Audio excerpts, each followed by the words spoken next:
I once made the ridiculously foolish mistake of telling my coworkers I was running out for a quick bite for lunch before diving into a daunting project.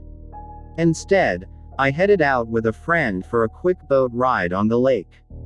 I was working remotely at the time, and thought no one would ever know. Unfortunately, it was also a gorgeous day, and I just had to capture it with a hipster filter on Instagram. My boss liked my post, which in boss language meant she didn't like my post one bit and wanted me to know, in case there was any uncertainty, that she knew I'd fibbed. The same rules for Twitter apply to its counterpart Instagram. You can either have a full-on private account or a completely public one. So, again, be mindful of your audience and timeliness before posting. And be careful about sharing to other social networks through Instagram, even if that Instagram profile is private. If you share to your public Twitter account, it's anyone's game. As the most professional of social networks, there should be fewer faux pas that you have to deal with. But one thing to watch out for is getting caught job hunting on the job.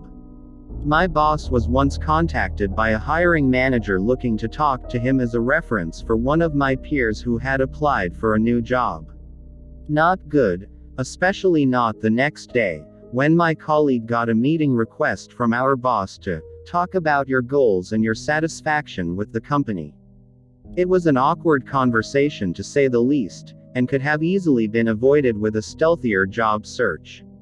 Remember that when you're prowling the site for HR managers, responding to posts on job openings, and joining job search groups, your activity is publicly reported in your connections newsfeeds.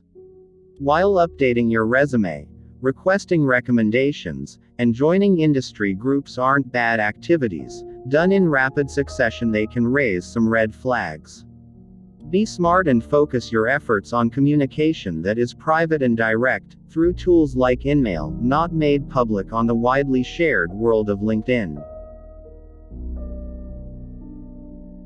These days on Facebook, you can get pretty technical with privacy settings, creating tiers for friends that range from Fort Knox type protection to TMZ public access.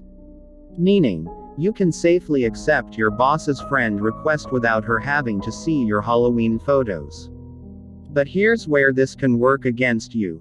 If all your boss can see is your profile photos, and she can't even write on your wall, you've made a worse move than ignoring her friend request in the first place. Trust me, it's pretty uncomfortable when your boss sends you an email saying, "I tried to make it Facebook official but was blocked from your wall. Happy birthday." Yes, this happened to me. Now, I have professional and semi-professional lists to categorize the people I work with.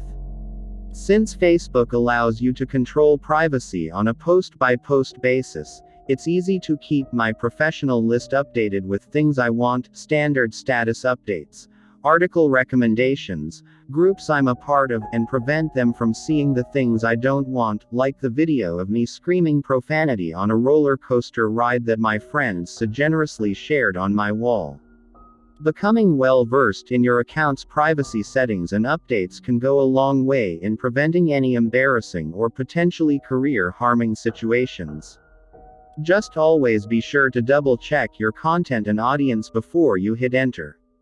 And keep in mind, you really shouldn't be posting anything you wouldn't want your grandmother or boss to read anyway.